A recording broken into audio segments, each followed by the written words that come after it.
네, 시청자 여러분 안녕하십니까. 행복한 경기의정 민생돋보기의 김준우입니다. 행복한 경기도를 위해 다양한 이슈와 현안을 들여다보는 민생돋보기.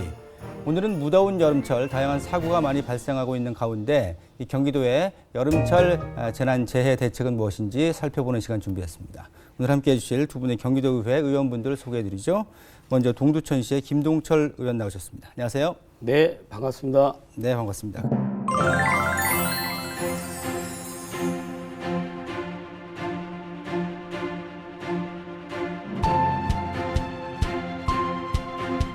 그리고 제 왼편에 안양시의 국중현 의원께서도 자리에 함께해 주셨습니다. 어서 오세요. 네, 반갑습니다. 네, 반갑습니다.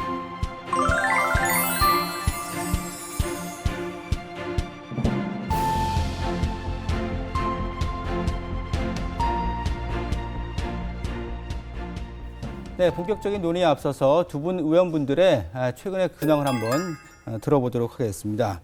먼저 김동철 의원님 어떻게 더운데 어떻게 지내고 계신가요? 예, 제가 경기도의원이 되고 지난 1월 21일부터 동두천에 최대 현안이 있습니다.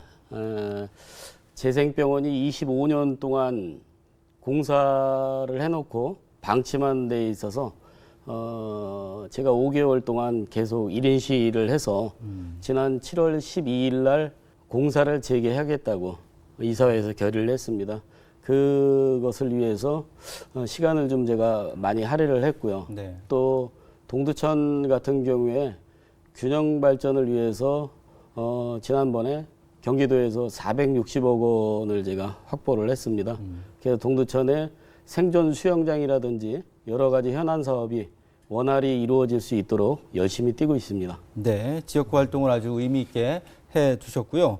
자, 이번에는 국중의원님께서는 어떻게 지내고 계십니까? 네. 저는 안양시 호계 1, 2, 3동 신촌동에 지역구를 두고 활동하고 있습니다. 지난 6월에는 경기도민이 안전하게 생활할 수 있는 그 환경을 조성하고 이에 기본적인 사항을 규정하는 경기도 생활안전기본조례를 대표 발의해서 경기도민이 안전하게 생활할 수 있도록 열심히 뛰고 있습니다. 그리고 지역 활동으로는 안양시에는 그 도심 한복판에 56년 된 교도소가 자리 잡고 있습니다. 네. 그래서 안양시 발전을 저해하고 있는데요. 이 교도소를 이전하기 위해서 안양시장은 물론 안양시의 모든 분들과 또 각계각층의 사람들과 폭넓은 대화를 나누고 의견을 모으고 있습니다. 안양 시민들의 적극적인 응원과 또 고견을 부탁드립니다. 네. 자, 두 분의 최근 근황을 들어봤습니다. 앞으로도 도민들을 위해서 또 지역민들을 위해서 의미 있는 의정활동 계속해서 해주시길 기원하겠습니다. 매년 여름이면 찾아오는 폭염 사태. 무더운 날씨에 사람은 물론 가축과 농작물까지 견디지 못하면서 각종 피해가 속출하고 있다. 해마다 찾아오는 재해 재난에 대해 정부와 관련 기관이 대책을 내놓고 있지만 아직 정책적으로 부족한 점이 많은 상황. 앞으로 매년 여름이면 찾아올 폭염과 재해 재난 사태를 어떻게 대비하면 좋을지 자세히 이야기를 나눠보자. 네, 지난해 여름을 많이 기억하실 겁니다. 111년 만에 기록적인 폭염으로 많은 분들이 힘들어했고 온열 환자도 평년 대비 3배 가까이 늘었었고요. 사망자도 많이 속출했었죠. 자, 올해는 지난해에 비해서는 다소 덜합니다만 여전히 더운 것은 마찬가지고 또 많이 가물었던 것도 있었죠. 자, 동두천은 어떻습니까, 김 의원님? 예, 동두천 같은 경우에도 매년 폭염 순위 1, 2위를 다투는 그런 지역입니다. 어느 지역보다 무더운 지역인데요. 동천 같은 경우에도 횡단보도에 26군데에 예산 약 5천만 원을 들여서 그늘막을 설치했고요. 35도 이상 되는 무더운 날씨에는 또 2,100여만 원의 예산을 들여서 살수차로 지온을 낮추는데 또 노력을 하고 있습니다. 그리고 경로당이라든지 금융기관, 그런 관공서 등등 여러 곳에 휴식을 취할 수 있게끔 기관에서 안내를 하고 있습니다. 네, 아주 두루두루 살펴볼 때가 많죠. 여름 되면 정말 그야말로 더위와의 전쟁입니다. 안양시는 어떻습니까? 예, 안양시도 그 폭염을 피해갈 수는 없습니다. 그래서 안양시에서는 그 쿨링포구, 그 다음에 그 무더위 쉼터, 또 그 그늘막, 또 쿨루프 등을 운영을 하고 있습니다. 네. 안양시에서는 독거 노인을 비롯한 폭염 취약계층 보호를 중점적으로 관리하고 있습니다. 네. 그래서 안양시는 약 700여 명을 폭염 취약계층으로 보고 이분들의 건강과 안전을 살피기 위해 노력하고 있습니다. 네. 특히 고령 어르신들에게는 안양시 보건소 소속 방문 간호사들이 주 1회 방문하여 상담하고 있고 또 어르신들이 외출 시에는 그 부채 또 쿨토시 또 양산 등을 지원을 해서 여름철을 건강하게 날 수 있도록 안양시에서 관리하고 있습니다. 네.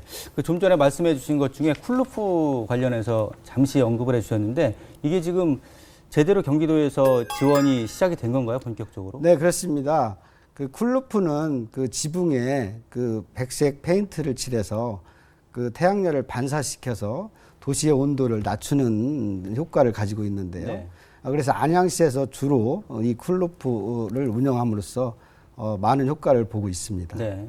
쿨루프가 이제 미국에서 2010년에 뉴욕에서 아주 무더위 때문에 많은 피해를 보면서 우리나라에도 2014년부터 이제 적용이 되기 시작을 했는데 이 부분도 사실은 향후에 좀 새롭게 건물이 들어설 때 좀 법제화를 해서 의무화하면 좋을 것 같다는 생각이 드는데 어떻습니까? 네, 그렇습니다.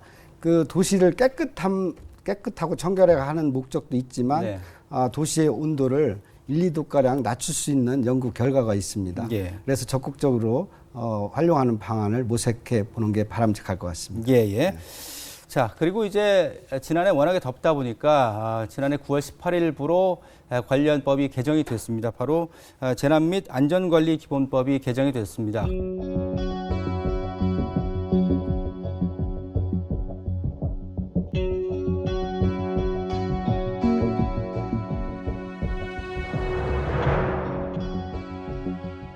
여름철의 폭염, 겨울철의 한파가 자연 재난에 이제 포함이 됐습니다. 또 아울러서 미세먼지의 경우도 올 봄에 사회 재난에 포함이 됐는데, 자, 김 의원님, 경기도에서는 이와 관련해서 어떤 매뉴얼이 있고 또 관련된 예산은 어느 정도 확보가 되어 있는지 궁금하네요. 예. 우선 미세먼지에 대한 매뉴얼은 중앙정부도 아직 좀 갖춰져 있지 않은 걸로 알고 있습니다. 예, 예. 예, 미세먼지 저감 대책 사업으로 2019년도 국비를 포함해서 경기도가 약 3천억 원을 세워놓고 노후 경유차라든지 폐기물 불법 소각, 도로 비산먼지 제거, 차량 확충, 또한 미세먼지 마스크 보급 등 계획을 세워 있고요. 네. 폭염과 한파에 대비해서는 폭염주의, 폭염 경보, 심각 단계 등 12개 반 30개 부서가 상황 관리를 하고 있습니다. 네. 이번 폭염 관련 예산으로는 행안부에서 우선 6억 5천만 원과 경기도 33억 원, 시군 예산 등 해서 총 63억 원의 예산이 쓰여지고 있습니다. 예. 자, 63억 원의 예산. 글쎄요, 이게 뭐 크게 부족하진 않나요? 어떻습니까? 세부적으로. 미세먼지라든지 뭐 각각 따로 또 있고요. 이거는 폭염에 관한 예산이 63억 정도 돼 있으니까 동두천이나 경기도의 예산은 그 여름에 한 2달 정도 쓰니까 그렇게 부족하다고는 보이지 않습니다. 그렇군요. 자, 그리고 이제 많이 문자 메시지 받으시는 것 중에 하나가 폭염 관련된 뭐 특보입니다. 이른바 이제 주의보와 경보를 아울러서 이제 폭염특보라고 하는데 이것이 발효가 되면서 폭염 재난 안전대책 본부가 가동 중입니다. 어떤 활동을 하고 있습니까? 경기도에서는 폭염 재난 안전 대책 본부를 7월 19일부터 가동하여 폭염 대비를 위한 홍보 대책으로 그 전광판 운영, 또 앰플을 통한 방송, 또 안내 안부 전화, 그다음에 휴대전화 문자 발송을 하고 있습니다. 그리고 또 폭염 재난 안전 대책 본부에서는 김덕철 의원님께서 말씀하신 예산 63억 원을 투입해서 그늘막 그리고 인공 안개 분무시설 2,786개소를 설치 운영하고 있습니다. 이는 지난해 기록적인 폭염에도 또 1,276개소를 운영했던 것과 비교하면 크게 증가한 것입니다. 또한 무더위 쉼터 731개소를 지정해서 냉방 시설을 운영하고 있고 네. 쉼터에는 경기도 그 방제 비축 물자, 매트리스, 침낭 등을 제공해서 충분한 휴식을 취할 수 있도록 조치하고 있습니다. 네. 마지막으로 농업, 또 그리고 축산업 피해 예방을 위해서 재보험 가입을 확대하기 위해 경기도가 기존보다 10%의 비용을 추가 부담하는 대신에 그 농가 부분의 그 부담 기준을 10% 낮췄습니다. 그래서 폭염은 물론 태풍, 비 피해까지 경기도민이 받을 수 있도록 이렇게 조치를 하고 있습니다. 네. 네. 일단 앞서 말씀드린 것처럼 뭐 폭염특보가 오면 문자 메시지가 옵니다. 뭐 이렇게 알림 문자도 중요하긴 한데 전반적인 이 재난 대비 매뉴얼이 좀 있었으면 좋겠다 이런 생각도 듭니다. 실시되고 있는 매뉴얼이 혹시 있습니까, 김 의원님? 예, 경기도에도 미세먼지 폭염 등에 관한 알림 문자라든지 557쪽 분량의 재난 매뉴얼을 가지고 있습니다. 네. 일일이 또 557쪽 분량을 말씀드릴 수는 없지만 그 속에는 폭염, 미세먼지, 한파 발생 시 또한 지진 발생 시에 대응하는 방법들이 자세히 또 나와 있습니다. 예, 그렇군요. 일단은 뭐 557페이지에 달하는 관련 매뉴얼이 확보가 되어 있고요. 적재적소에 필요할 때 잘 적용이 돼야 될 것 같은데요. 특히 여름철 폭염으로 인해서 중요한 부분 중에 하나가 취약계층 분들이 좀 어려움을 겪고 있는 그런 내용들일 텐데 뭐 지원 대책이 어떤 것들이 있을까요?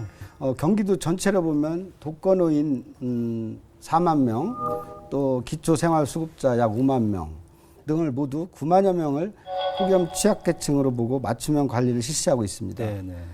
활동 내용은 앞서 말씀드린 바와 같이 안양시와 유사하게 건강관리, 그다음에 그 외출 시 보호활동 등을 실시하고 있습니다. 예.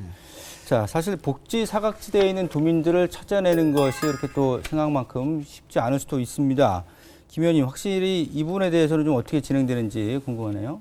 예, 경기도가 우선적으로 31개 시군하고 연결해서 여름철 폭염에 어려움을 겪고 있는 복지 소외계층 위기 가구를 발굴하고 있습니다. 7월, 8월 두 달간 보면 맞춤형 복지팀, 모함 돌봄센터, 지역 사회보장협의체 등 시군의 관계기관과 긴밀히 협조하고 있습니다. 복합적인 문제를 가진 대상자들의 경우에는 통합 사례 관리자로 선정해서 지속적으로 관리해 나갈 계획입니다. 경기도에서는 올 여름에 586가구에 에어컨을 설치해 줬습니다. 그리고 73%에 대해 전기 안전 점검을 이미 실시했고요. 네. 또 3개월 분량의 전기세를 지급하려고 지금 준비 중에 있습니다. 예. 폭염 관련한 경기도의 정책들을 살펴봤고, 그리고 여름철만 되면 많이 입길에 오르내리는 뉴스 가운데 하나가 바로 아파트 정전 문제입니다. 지난해는 워낙에 덥다 보니까 특히 이 문제가 많이 부각이 됐었고 올해도 심심치 않게 관련 보도가 나오고 있습니다. 어떻게 보면 좀 매년 반복이 되고 있는 그런 문제점 중에 하나인데요. 국 의원님, 원인부터 좀 파악을 해보죠. 예, 여름철이 되면 아파트 단지에 정전 사고가 발생해서 주민들이 불편을 겪고 있다는 뉴스를 종종 볼 수 있습니다. 그 원인으로는 크게 두 가지로 볼 수 있습니다. 첫 번째로 1989년에 제1기 신도시가 건설된 지 약 30년이 흘렀습니다. 그런데 변압기의 내구 연한은 한 20년 정도밖에 되지 않습니다. 예. 그래서 변압기의 기능을 제대로 하지 못하면서 정전사고가 발생하고 있습니다. 다음 두 번째로는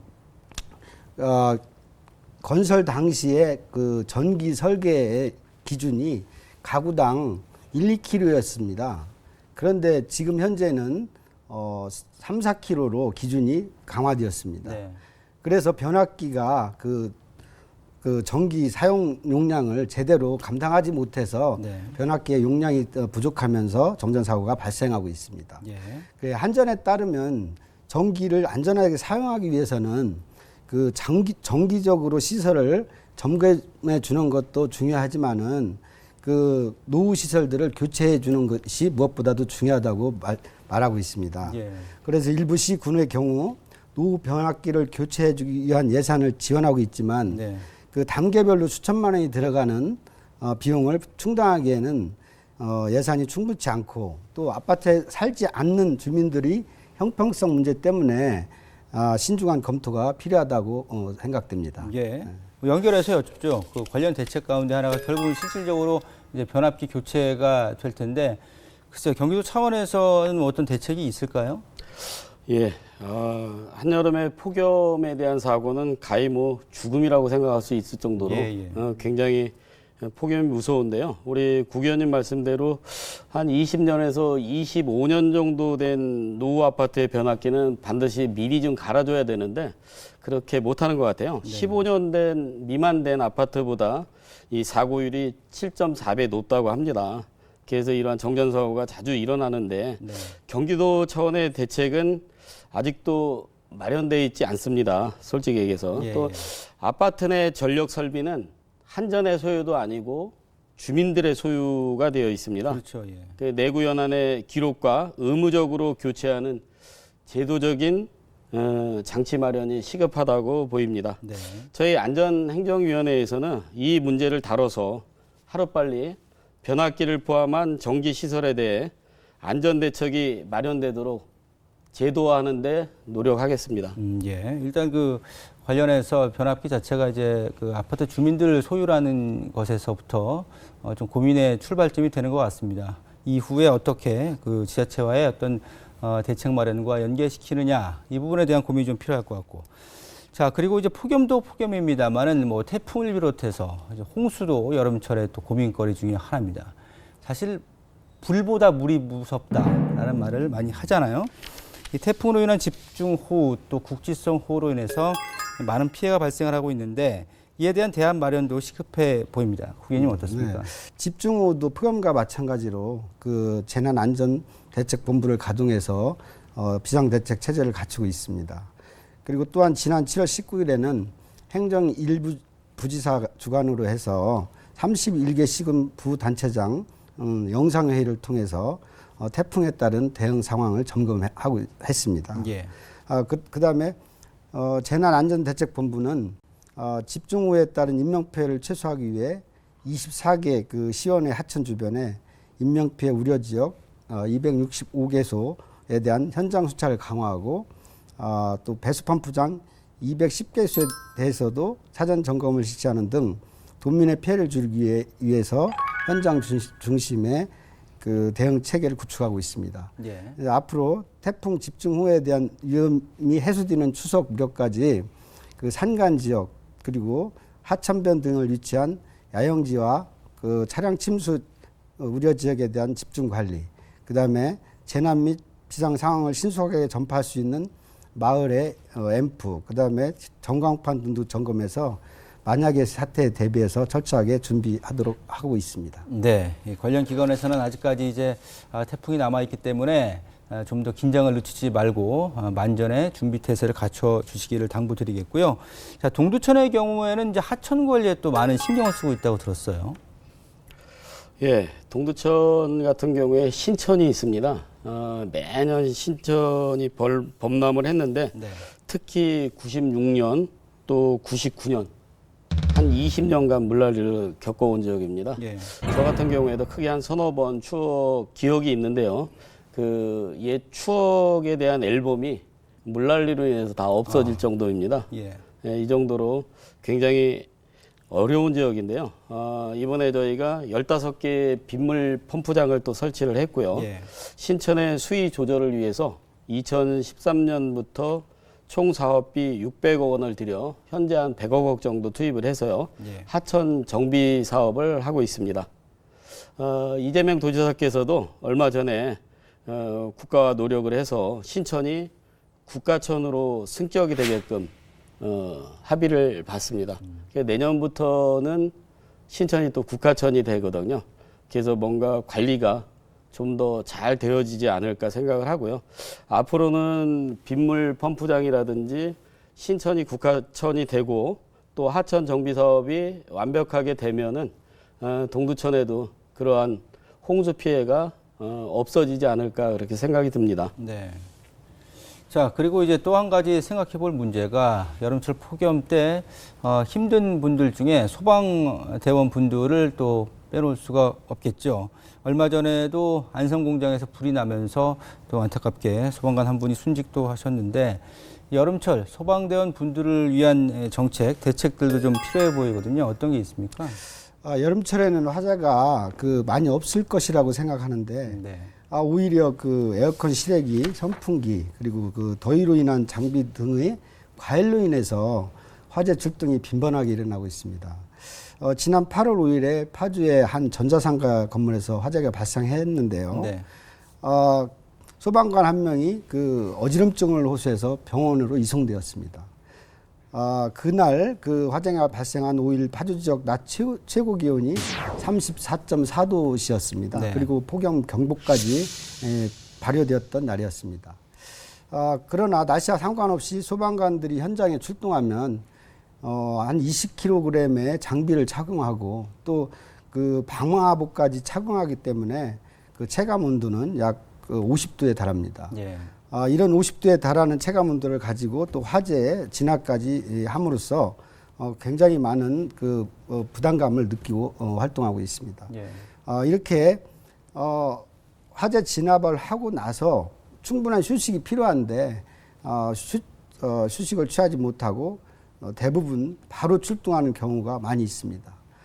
이런 문제들을 해결하기 위해서는 결국 소방 인력을 확보를 해야 되는데 예. 그래서 경기도에서는 지난 2016년부터 경기도 소방관의 법적 인력을 확보하기 위해서 지속적으로 채용을 해왔습니다.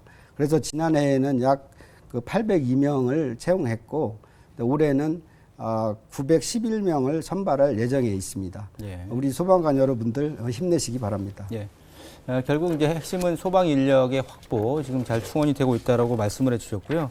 자, 관련해서 혹시 김 의원님께서는 어떤 것들이 좀 더 보완이 되면 좋을까요? 예, 경기 북부 같은 경우에도 하루에 그 소방관들이 출동하는 게 한 1,400에서 1,500건이 됩니다. 어마어마하게 많이 출동을 하고 있죠. 네.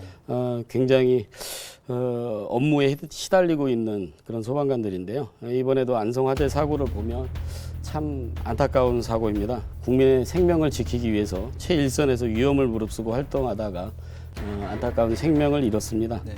아까 국 의원님 말씀대로 소방복을 입고 장비를 갖추고 또 화마 싸우면 몸의 온도가 한 50도 정도가 된다고 그럽니다. 정말 10분, 20분을 버틸 수 없는 그러한 거죠. 그래서 좀 더 획기적인 어떠한 장비의 개선이 필요하고요.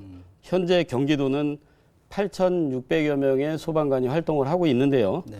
1만 2천여 명이 좀 필요하다고 합니다. 그래야 3교대가 이루어지고요. 3교대가 가능해야만 그나마 조금 소방대원들의 어떠한 피로를 풀 수 있지 않나 생각이 됩니다. 그래서 점차 경기도에서는 인력 확충을 위해서 노력하고 있습니다. 네. 소방 인력과 함께 장비의 어떤 개선, 첨단 소재를 활용한 장비 개선도 중요한 숙제고요. 아직까지 인력이 확충되고 있습니다만은 좀 더 보충이 돼야 된다라는 것을 숫자로 말씀을 잘 해주셨습니다. 자, 요즘 뭐 보면 여름, 겨울 점점 길어집니다. 아무래도 전 세계적인 문제이기도 하죠. 지구 온난화로 인한 기후 변화가 그 원인으로 지목이 되고 있습니다. 경기도도 이제 관련해서 뭐 국가적인 문제긴 합니다만 경기도 차원에서도 기후 관련 정책들을 좀 마련해야 될 것 같은데 어떤 게 있을까요?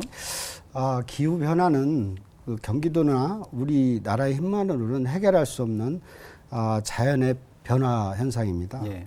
그래서 기후 변화에 대응하기 위해 국제 사회에서도 힘을 모으고 있지만 그 사전적인 조치보다는 그 발생한 기후 변화에 대응하는 사후 조치들에 불과합니다. 예, 대부분. 그래서 우리 그 기후 변화의 주요 요인은 온실가스 배출량의 85%가 에너지 부분에서 발생하고 있음을 고려할 때 네. 경기도 등 공공의 영역에서 더 적극적으로 대처해서 온실가스 배출을 줄일 수 있는 방안을 고민해야 된다고 생각합니다. 네. 자, 부분별 한시적으로 운영 중인 폭염, 한파, 미세먼지 대응 방안을 조정 및 통합하여 장기 종합 계획을 수립하고 이를 기후 변화 적응 대책과 연동해서 대책의 실행력을 높이기 위한 노력이 필요할 것이라고 생각됩니다. 예. 지금 말씀해 주신 것처럼 중장기적인 대책들이 좀 필요할 텐데 어떤 부분들이 좀 더 보완이 돼서 정책이 반영이 돼야 될까요? 예, 지구의 기후 변화 저희 경기도의원이 답하기는 참 어려운 문제인 것 같습니다. 네. 매년 지구의 온난화로 인해서 기후변화가 지구촌의 몸살을 앓고 있습니다. 예, 예. 폭염과 한파 점점 심해지고 있습니다. 경기도가 중장기적인 계획을 세울 수는 좀 없다고 보고요.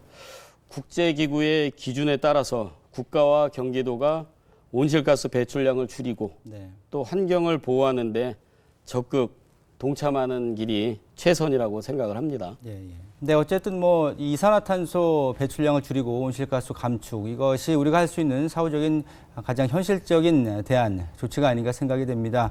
화력 발전소를 좀 줄이고 관련 신재생 에너지를 확충하는 움직임도 오래전부터 이미 이어지고 있습니다. 관련해서 이제 도시 내에 열섬 현상을 좀 줄이기 위해서는 꾸준하게 녹지가 조성이 돼야 되는데 그 가운데 하나 이제 도시의 공원이 내년부터 좀 일몰제 시행으로 7월 1일부터 좀 위기 상황이라고 볼 수가 있습니다. 자, 이 부분에 대한 조금 앞으로의 진행 상황도 지켜보면 좋을 것 같습니다. 자, 아직 뭐 더위가 좀 남아있긴 한데요. 국회의원님, 앞으로 이제 도의원으로서 어떤 계획을 갖고 계신지 한번 들어보도록 하겠습니다. 시청자 여러분 모두 지난 여름에 기록적인 그 폭염을 기억하실 것입니다. 현대 기상 관측 시스템이 도입된 이후 우리나라에서 측정된 역대 최고 기온을 76년 만에 갈아치웠고 또 경기도에서는 온열 질환으로 5명이 사망하였고 또 900여 명이 넘는 온열 질환 환자가 발생했습니다. 예. 다행스럽게도 지난 9월과 올해 3월에 재난 및 안전관리 기본법이 연이은 그 개정이 되었습니다. 예. 그 개정의 주요 내용은 그 폭염과 한파, 미세먼지가 그 자연 재난의 범위에 포함되었습니다. 이제는 재난으로 대응할 수 있는 법적 근거가 마련되었다고 볼 수 있습니다. 네. 따라서 법령을 근거로 그 폭염, 한파, 미세먼지는 물론 온실가스 감축을 위한 통합적인 그 정책을 추진하려고 합니다. 특히 새로운 정책을 실행하기 위해서는 그 예산 확보가 중요하기 때문에 기존에 마련된 경기도 재난관리기금을 효과적으로 사용할 수 있도록 연구 검토하겠습니다. 네. 또 앞으로 폭염뿐 아니라 그 도민의 일상을 위협하는 그 어떤 재난도 예방하고 또 도움을 줄 수 있는 그야말로 안전이 그 일상이 되는 경기도를 만들기 위해서 최선의 노력을 다하겠습니다. 예. 폭염, 한파, 미세먼지는 물론 온실가스 감축을 위해서 통합적인 정책이 필요하다고 생각합니다. 예, 예. 그것이 도민의 안전을 위해서 저희 경기도의원이 해야 할 역할이라고 또 생각을 합니다. 예. 폭염과 한파, 미세먼지는 우선 피하는 것이 건강을 지키는 길이라고 생각을 하고요. 예, 예. 매년 좀 더 정확한 매뉴얼을 보완하고 예산 확보에도 신경을 더 많이 쓰겠습니다. 네, 오늘은 두 분과 함께 여름철 무더위 재난재해 대책 경기도의 정책을 중심으로 해서 살펴봤습니다. 참 더위가 빨리 지나가야 할 텐데 또 피해 없이 잘 가을로 접어들었으면 좋겠습니다. 오늘 고개해 주신 두 분 대단히 고맙습니다. 네, 감사합니다. 감사합니다. 네, 이번 시간은 의원 스타그램 시간입니다. 오늘의 주인공 바로 만나보시죠.